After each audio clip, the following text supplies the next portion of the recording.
சின்னத்திரை நடிகை விஜய் சித்ரா கடந்த 2020ஆம் ஆண்டு பூந்தமல்லியில் உள்ள தனியார் ஹோட்டல்ல தூக்கிட்டு தற்கொலை செய்து கொண்ட நிலையில இறந்து கிடந்தாரு. இது தொடர்பான வழக்கு நடைபெற்று அவருடைய கணவர் ஹேமந்த் கைது செய்யப்பட்டு அதன் பிறகு அவர்தான் குற்றவாளின்னு ஆதாரப்பூர்வமா எந்த ஆதாரங்களும் இல்லை அப்படிங்கிற நிலையில ஹேமந்த் விடுதலை செய்யப்பட்டாரு.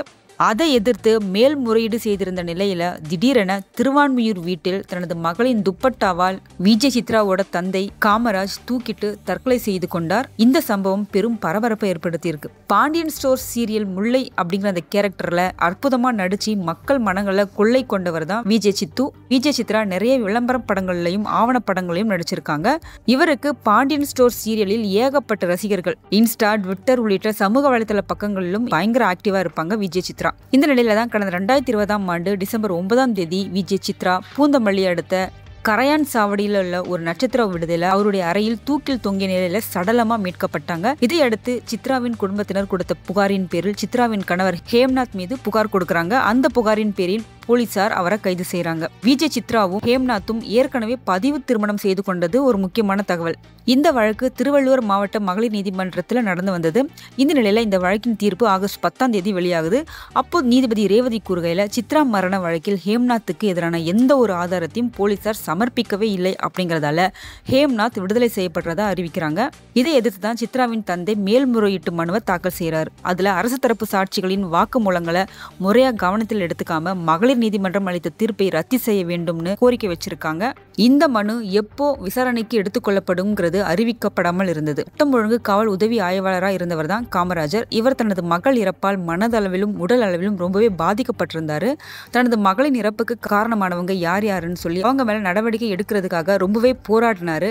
அண்மையில கூட ஹேம்நாத் விடுதலை எதிர்த்து மேல்முறையீடும் செய்திருக்காரு. இந்த நிலையில தான் தனது மகளுக்கு நீதி நியாயம் கிடைக்குமா கிடைக்காதா அப்படிங்கிற அந்த விரக்தியில அவர் ஒரு மாதிரியாவே இருந்திருக்கிறதா அவரோட மனைவி சொல்றாங்க. மகள் இறப்பிலையும் மகள் இறப்புக்கு காரணமானவனுக்கு தண்டனை வாங்கி கொடுக்க முடியாத விரக்தியிலும் இருந்ததால காமராஜ் தனது மகளின் துப்பட்டாவில் நேற்று தூக்கிட்டு தற்கொலை செய்து கொண்டார். இது குறித்து தகவல் அறிந்த போலீசார் சம்பவ இடத்துக்கு வேகமா போய் அவரோட உடலை மீட்டு பிரேத பரிசோதனைக்காக மருத்துவமனைக்கு அனுப்பி வைக்கிறாங்க. கடந்த 2020ஆம் ஆண்டு டிசம்பர் 9ஆம் தேதி சித்ரா இறந்தாங்க. இதனால் அவங்களோட குடும்பத்துக்கு 2021ஆம் ஆண்டு புத்தாண்டு அப்படிங்கிறது பெரும் சோகத்தை ஏற்படுத்தியிருந்தது. இப்போ சித்ராவின் அப்பா கூட டிசம்பர் மாதம் 31ஆம் தேதி அதாவது இந்த வருஷத்தோட கடைசி நாள்ல இறந்திருக்காரு. இதனால் விஜய் சித்ராவோட குடும்பத்துக்கு 2025ஆம் ஆண்டுக்கான புத்தாண்டும் ரொம்ப பெரிய சோகத்தை ஏற்படுத்தி இருக்கு. விஜய் சித்ராவோட அப்பா கொஞ்சம் அவசரப்பட்டுட்டாருன்னு நினைக்கிறேன்.